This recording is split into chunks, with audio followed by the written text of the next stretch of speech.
Presented by R K music house Shivram digital Darbhanga.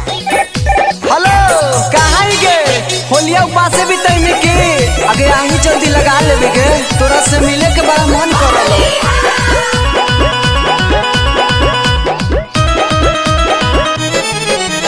मन बौना ही बतिया होली खेले आईबा, मन बौना ही बतिया होली खेले आईबा गे छोरिया सबके होली में तोहरा काद माटी से लेटइबो गे छोरिया सबके होली में तोहरा काद माटी से लेटइबो। जदी गावे तोरा भैया से पिटबो अइही जदी गावे तोरा भैया से पिटबो रे छड़ा तोरे चलते हम नय बदनाम होएबो रे छड़ा तोरे चलते हम नय बदनाम होएबो।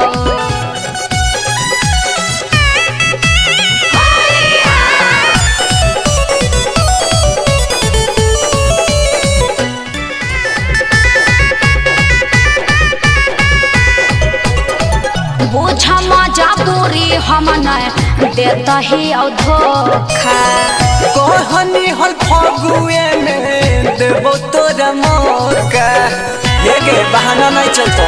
चुप रह बुझ मजबूरी हम न धोखा कहनी हल फगुए में देबो तोरा मौका चल जाता भैया तब मिले बोलाएबो चल जाता भैया तब मिले बोलाएबो गे छोरिया सबके होली में तोहरा काद माटी से लेटइबो। अच्छा। गे छोरिया सबके होली में तोहरा काद माटी से लेटइबो।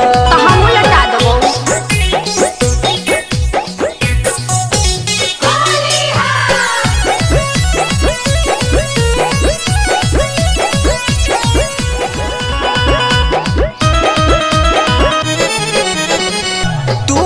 बता दे के करे लगइबै हम रंगवा रंग खेली है पीयूष मोहनी के संगवा ई तो धोखा वाला बात हो गल नहीं रे तू ही बता दे के करे लगइबै हम रंगवा रंग खेली है पीयूष मोहनी के संगवा सना ही के करो से डलबाएबो रख तू भरोसा नहीं के करो से डलबाएबो गे छोरिया सबके होली में तोहरा काद माटी से लेटइबो गे छोरिया सबके होली में तोहरा काद माटी से लेटइबो।